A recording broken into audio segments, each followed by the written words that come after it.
সবজি দিয়ে তো পুঁই শাকের চচ্চড়ি অনেকবার অনেক রকমভাবেই খেয়েছেন, তবে একবার এভাবে শুধু ডাল দিয়ে বানিয়ে দেখুন, অসাধারণ লাগবে। এর জন্য পুঁই শাক আলাদা করে নিয়েছি, শাক আর ডাঁটা দুটো আলাদা করে নিলে রান্না করতেও সুবিধা হয় আর কাটতেও সুবিধা হয়, তাই আলাদা করে কেটে নেওয়ার পর ধুয়ে পরিষ্কার করে নিয়ে এবার রান্নার দিকে চলে যাচ্ছি। প্রথমেই কড়াইতে সাদা তেল গরম করে ফোড়ন হিসেবে দিয়ে দিলাম 5 ফোড়ন।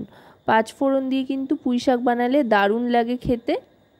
আর তার সাথে দিয়ে দিচ্ছি একটা শুকনো লঙ্কা, একটা থেকে দুটো মতো শুকনো লঙ্কা চিড়ে দিয়ে দিলাম।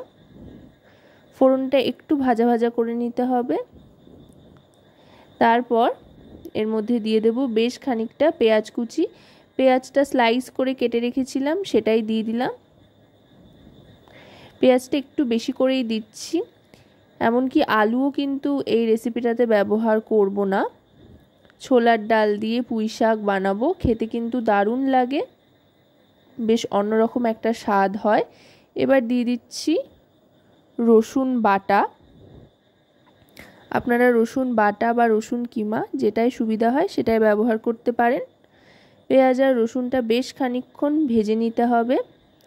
রসুনের থেকে বেশ যখন একটা ভাজা ভাজা গন্ধ আসতে আরম্ভ করবে, তখন গ্যাসের ফ্লেমটা কিন্তু মিডিয়াম টু লোতে করে দিতে হবে। তারপর দিয়ে দিতে হবে টমেটোর টুকরো। টমেটোটা কিন্তু এখানে আমি রাফলি কেটে নিয়েছি চৌকো চৌকো করে। আর টমেটো দেওয়ার পরই দিয়ে দিচ্ছি পরিমাণ মতো নুন, এতে করে টমেটোটা তাড়াতাড়ি নরম হয়ে আসবে। এবার ঢাকনা চাপা দিয়ে দিচ্ছি, টমেটোটা একেবারেই গলে যাবে এতে করে। মোটামুটি 1 থেকে 1.5 মিনিট ঢাকনা চাপা দিয়ে লো ফ্লেমে রাখার পর ঢাকনাটা সরিয়ে নিলাম। দেখুন টমেটোগুলো কিন্তু একেবারে নরম হয়ে গিয়েছে আর জলও ছেড়েছে। এবার এর মধ্যে দিয়ে দিচ্ছি হলুদ গুঁড়ো পরিমাণ মতো, মোটামুটি 1 টিস্পুন মতো এখানে হলুদ গুঁড়ো দিয়ে দিচ্ছি। আর দিয়ে দিচ্ছি লঙ্কার গুঁড়ো, এটাও 1 টিস্পুন পরিমাণে দিয়ে দিলাম। দিয়ে এবার ভালো করে কষিয়ে নিচ্ছি। এবার ডাঁটাটা আগে দিয়ে দিচ্ছি, পাতাটা পরে দেবো, আগে ডাঁটাটা দিচ্ছি, যেহেতু ডাঁটাটা সেদ্ধ হতে বেশি সময় লাগে সেই জন্য ডাঁটাটা আগে দিয়ে দিলাম। ডাঁটাটা দিয়ে ভালো করে মিশিয়ে নেওয়ার পর এবার দিয়ে দিচ্ছি ছোলার ডাল। এখানে কিন্তু 100 গ্রাম মতো ছোলার ডাল হোল নাইট ভিজিয়ে রেখেছিলাম, সেটাই দিয়ে দিলাম। এখানে ছোলার ডালটা সেদ্ধও হবে অথচ গোটা গোটা থাকবে, এরকম একটা টেক্সচার যেহেতু দরকার সেই জন্য আগে থাকতে সেদ্ধ করিনি, হোল নাইট ভিজিয়ে রেখেছিলাম। এবার দিয়ে ডাঁটা আর ডাল একসাথে সেদ্ধর জন্য জল দিয়ে দেব। বেশ খানিকটা পরিমাণে জল দিয়ে সবটা একধার করে গ্যাসের ফ্লেমটা মিডিয়াম টু লোতে করে, মানে লোয়ের দিকেই রাখতে হবে মোটামুটি বলা যেতে পারে গ্যাসের আঁচটা।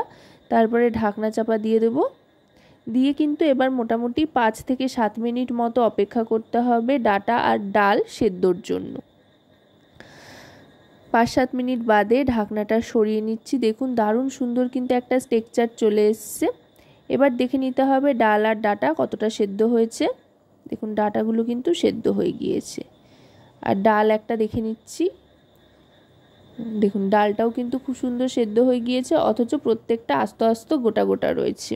ঠিক এরকমই একটা টেক্সচার কিন্তু দরকার, এতে করে দেখতেও দারুণ লাগবে আর খেতেও খুব ভালো লাগবে। এবার পাতাটা দিয়ে দিলাম।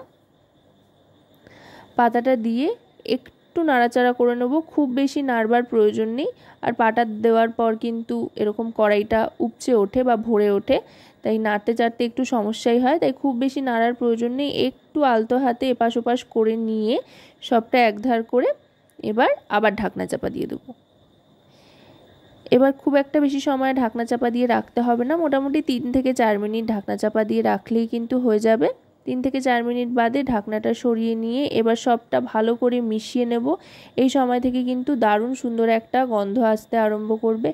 এখন কিন্তু বাজারে খুব একটা ভালো সবজি পাওয়া যাচ্ছে না, এইভাবে কিন্তু আপনারা ডাল দিয়ে একটা রান্না করে নিতে পারেন। সবজি ডাল বা শাক ডাল একসাথে খাওয়া হয়ে যাবে, খেতেও দারুণ লাগবে। এবার দিয়ে দিলাম পরিমাণ মতো চিনি, চিনি দিয়ে দিলাম কয়েক দানা। এবার আমি সার্ভ করে দিচ্ছি। তো রেসিপিটা কেমন লাগলো অবশ্যই জানাবেন।